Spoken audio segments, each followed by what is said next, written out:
Future Centenarians and modern Moai. Mutual aid in future blue zones.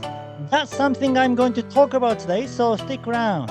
Hi, my name is Hachiaki Takamiya. I am the author of the Ikigai Diet and Ikigai Biohacking. Okay, so this is the fourth video in the new series, Live to 120 Secrets of the Modern Day Japanese Blue Zones. Right, okay, so in the last video, I shared with you the truth about the traditional Japanese lifestyle as the longevity secret. Yeah. So now traditional Japanese lifestyle is considered to be the key to longevity, but in reality, it doesn't always work. Yeah. And I said at the end of the video, and that is to do with the mentality of the people. But now things are changing in Japanese blue zones. Yeah, so that's what I will share with you today. So please watch the video until the end. Okay, so the things are changing in Japanese blue zones, and the key to transition is Shizenha people, Japanese future centenarians. Yeah, they are the young naturalists moving to the countryside from big cities. Okay, and I said the key is the mentality. Yeah. So those Shizenha people read the traditional Japanese lifestyle with new mentality. Okay. So let me clarify this more again here. So when you talk about the present centenarians or the present senior citizens, yeah, well, let's say the centenarians, okay, so they kind of led healthy lifestyle for a long time, like when they are like, 80s or 70s and so on. So it is little like in the past, right? Maybe 30 years ago, 50 years ago. Yeah. So they were healthy because they followed the tradition which was passed down from their parents. Yeah. And in the case of Shiga and Nagano, they follow the prefectural guidelines. I mean, the older people basically follow the prefectural guidelines because both Nagano Prefecture and Shiga Prefecture, as a prefectural government, they took some measures to improve the health of the people, and then they basically followed those guidelines and became longer living. Right. So, which is a good things. Yeah. But that means they have a tendency to follow what they are told to do without questioning.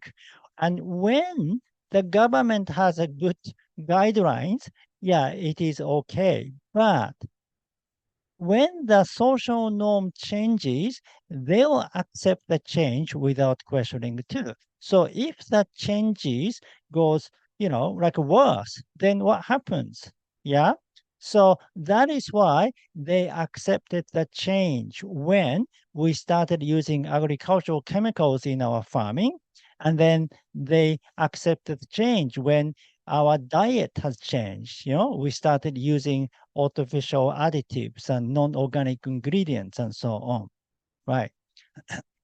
So the mentality is critical, yeah?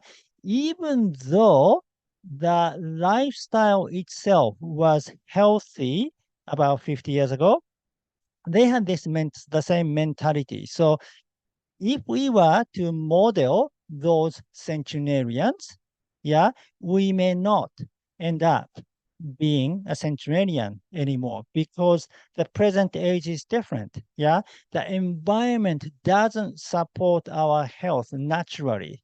Yeah, we need to consciously choose a lifestyle to make us healthy, right? Now, but Shizenha people, young naturalists living in the countryside, they will be longer living centenarians, in my opinion, because not only they lead the traditional Japanese lifestyle, they have the new mentality, right? So they learn traditional lifestyle from their grandparents or the neighbors with the grandparent generations. Yeah. And so they have hands-on learning. Plus, they study from books and the internet. So they have a good balance of practical learning and theoretical learning.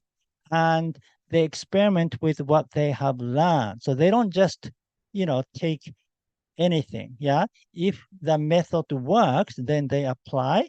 But if the method doesn't work, then they can change it. Yeah. And they are flexible enough to do it. Yeah. So the flexibility is the key. Yeah.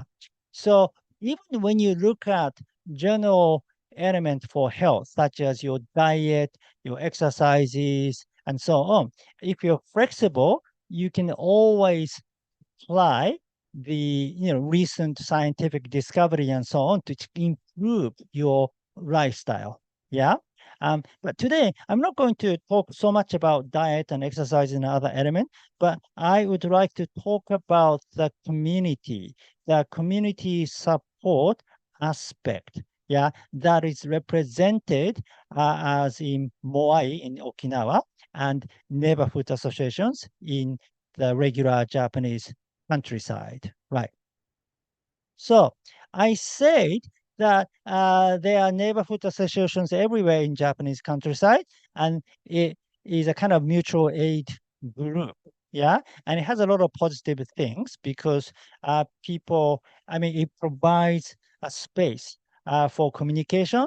Therefore, all the people never feel lonely. They're always surrounded by people, right? Um, and there are lots of festivals and a lot of events and so on. However, because there are too many events and sometimes it require too much work, and this too much work is a burden for the younger generation, and the governance is not democratic. Yeah, so many young people are leaving the community because of it, and then old people will be alone because their children won't be living with them anymore. Yeah. Therefore, the system is not sustainable. Yeah. And then there is one more element to this. That is the neighborhood association is not necessarily the right tribe. Okay. What do I mean by the right tribe? Okay, so remember in blue zones, there are 9 secrets. Yeah. And then one of them is right tribe. That means you are surrounded by a group of people who can motivate you, or who can motivate one another. You have kind of a right mindset and you can stay healthy together and so on. Yeah. And that is critical, right? And the neighborhood association in the Japanese countryside are not necessarily the right tribe because you happen to be neighbors. Yeah, you didn't choose to become friends with those people. But usually, when you become friends, there's a reason to be friends. Maybe you have the same interest, you have the same values, you have the same vision, and so on. But in this case, probably you grew up together.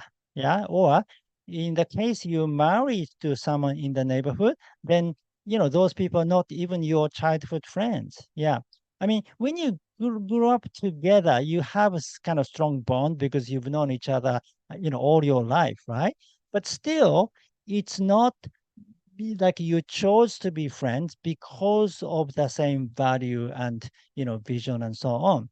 Yeah, you just happen to be the neighbors, basically, right? Um, Now, but Shizenha people, they form their own groups today, which I call local network. Yeah, in fact, in our town, we started a group called Local Network. Yeah, and then this can be the right tribe because remember, Shizenha people chose to move to the countryside and they chose this lifestyle. Yeah, and they are interested in organic farming, natural parenting, and so they the same values and same interest and same vision, really. So it's different from a meeting of neighbors. Yeah. This is the meeting of people with the same vision. And even the way they have meetings is different. Yeah, they can apply a method like World Cafe, which is a new meeting method. Yeah, so it's a way to kind of divide the groups into smaller groups so that it is easier to express your opinion and so on.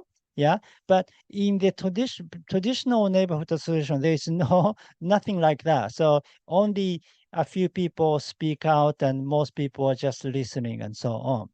Right.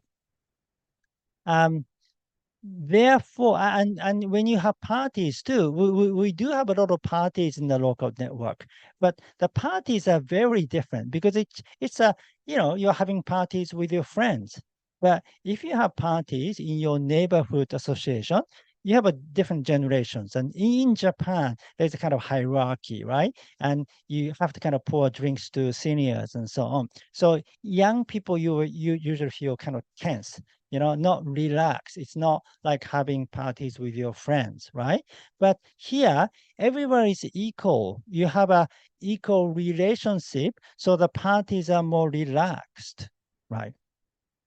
So in many ways, this can become modern Moai.